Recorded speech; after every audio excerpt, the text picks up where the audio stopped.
Hey, it's Fletch. I'm a NETA certified EMP, fresh off the Acela back from Washington, D.C., where I was attending the Safer Buildings Coalition Wireless Technology and Policy Summit 2026.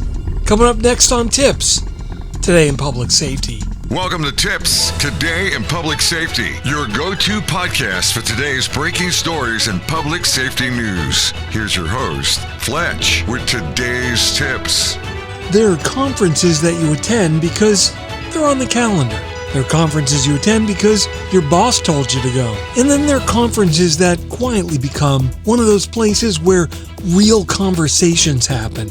The Safer Buildings Coalition Wireless Tech and Policy Summit, held in Washington, D.C. each year, is quickly becoming one of those places.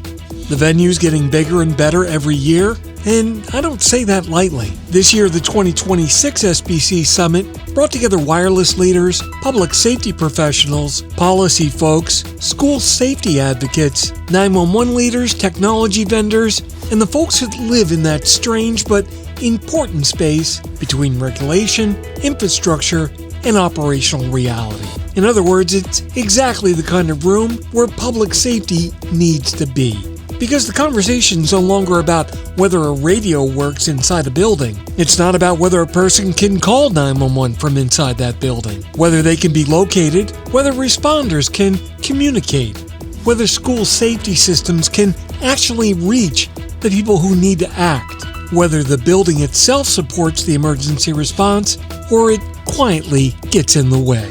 And that's why this summit matters. Why this event matters. For years, in-building communications has been treated like a specialty topic. Important? Hell yeah. Technical? You're damn right. But most of the time pushed off into the corner, flagged as a fire code issue, a DAS issue, an ERCES issue, a carrier issue, or a building owner issue.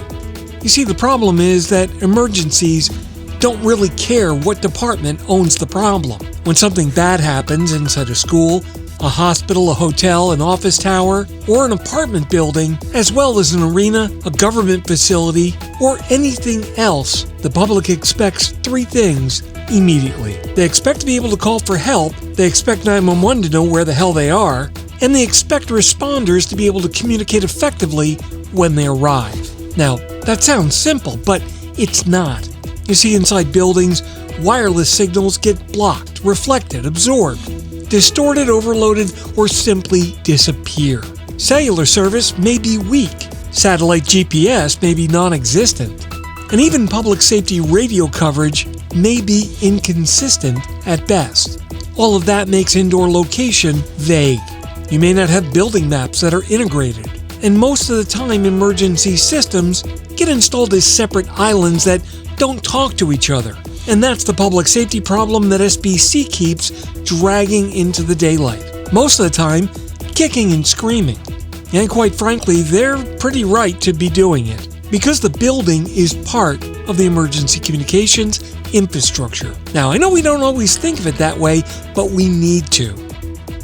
The DC Advantage. Now, holding this summit in Washington, D.C. is not just a location choice. It's actually part of the message. DC is where policy, regulation, funding, legislation, and national priorities all collide.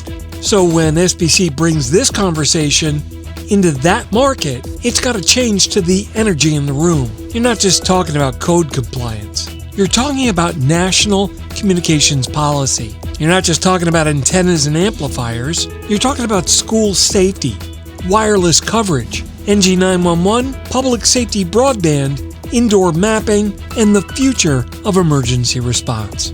And those are the reasons why this event is quickly becoming one of the must-attend stops on the public safety regulatory circuit, certainly in the DC area. You see, this event is focused enough to matter, but broad enough to connect the dots, and that's not an easy thing to do. Many conferences either go too wide or just become a trade show buffet.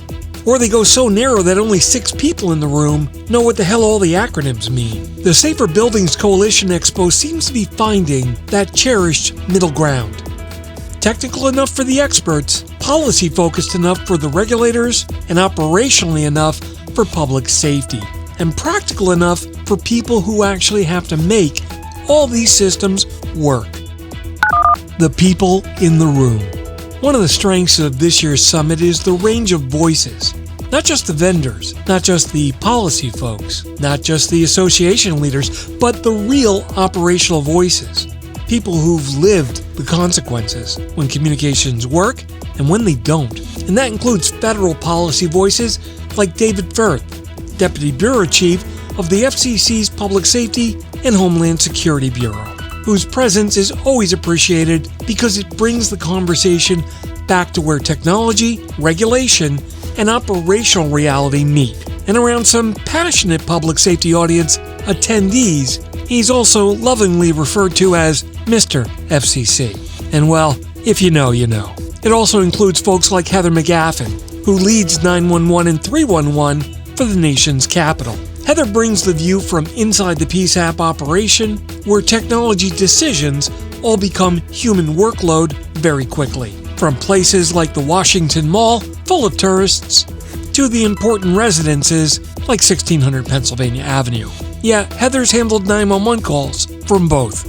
And it also brings in folks from around the National Capital Region, like Scott Brillman, the director of Fairfax County Emergency Communications Center, one of the largest and busiest 911 environments in the country. Having many years on the streets in Philadelphia, Baltimore, and now our nation's capital region, Scott understands that public safety communications is not just theoretical, it's actual day-to-day operations.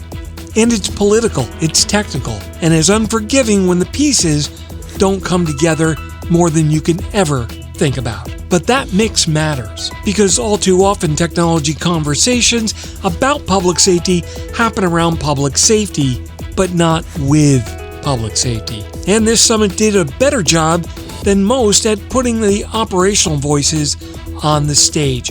And that's important, because a building system that just looks good on a slide can still miserably fail the dispatcher, the caller, or the firefighter. And when that happens, nobody really cared how good the diagram looked. They want to know whose name was on the bottom. 911 inside the building. Now, one of the most important themes here is what SBC has been calling 911 inside. That's more than just a phrase, it's something that matters, because it reframes the issue. It's not just about radio coverage for responders. Yeah, that's critical, but it's not the whole story. It's also about the caller. Can the caller reach 911? That's Carey's Law. Can the call be routed properly? Can the location be identified accurately enough to matter? That's the Ray Bombs Act. And can the PSAP see the useful information without getting buried in the useless information? Can the responders find the person once they arrive? That's where in-building wireless, indoor location, mapping, NG911, school safety technology, as well as PSAP integration all start to overlap. And that overlap is where things really get interesting and very dangerous. Because the more systems that we interconnect, the more we need governance. The more data that we start to send, the more we need context. The more automation we add, the more we need accountability. And the more promises we make, the more we need testing. Not the marketing kind of testing, but real testing. Operational testing. Does it work from the basement? Does it work in the stairwell? Does it work during a power failure event? How does it work during congestion? Does it work when the building is full of people? And can it work when the person who's calling can't explain where they are? Those are the questions that really matter. Reality check. Here's a reality check. Buildings are getting smarter. But smarter doesn't automatically mean safer. Smart building can have sensors, access control, cameras, Wi-Fi, cellular enhancements, panic buttons, mapping, visitor systems, and more automation than you can shake a stick at. But if those systems don't help the caller, the dispatcher, and the responder during an actual emergency, then what we built is not safety. It's just infrastructure theater. Now, while that may sound harsh because there's always good intentions in that technology, but the fact is public safety has seen this movie before. A system gets installed, a box gets checked, a certificate gets filed, and a dashboard gets shown. But then when the emergency actually happens, everyone discovers that the assumptions were wrong. The signal didn't reach, the map was outdated, the location was incomplete. Or the notification went to the wrong people. The responder radio didn't work when it needed to. And the PSAP, yeah, they got data, but it was data that they couldn't use.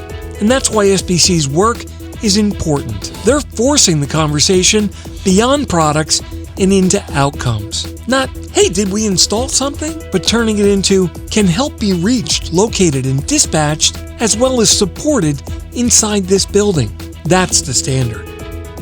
The bottom line. Look, the bottom line's this.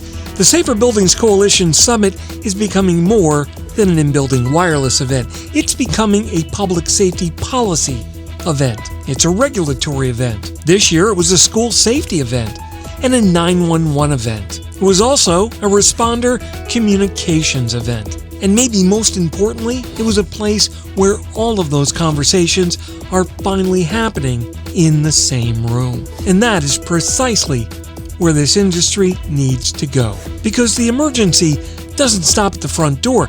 The 911 call does not become less urgent because the caller's indoors.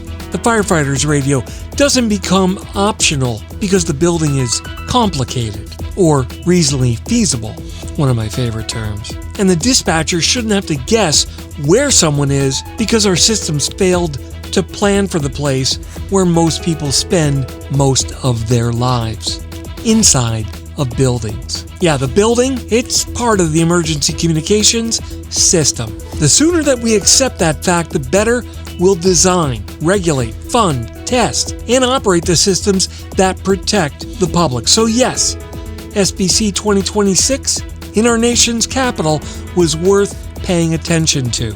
And if the trajectory continues, this is going to be one of those events that public safety, wireless policy, and building technology leaders won't be able to afford to ignore. That wraps up this episode of TiPS Today in Public Safety. This is Fletch.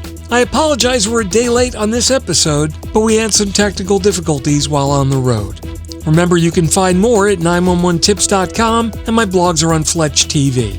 Stay safe, thanks so much for listening, and if you're in public safety, thanks for what you do every single day. We'll catch you next time. Take care. You've been listening to TiPS Today in Public Safety, your go-to podcast for today's breaking stories and public safety news. Hosted by Fletch and available every Monday, Wednesday, and Friday. Catch past episodes on 911tips.com. Be sure to like and subscribe, and remember to join us each week for the latest on NG 911. I am Spider Harrison, the official 911 voiceover dude. Catch me on Sirius XM on various channels, including 90s on 9, the 10 spot, and on the Weekend Countdown on Hits 1. Or don't regret it for the rest of your life. Either way, I'm good.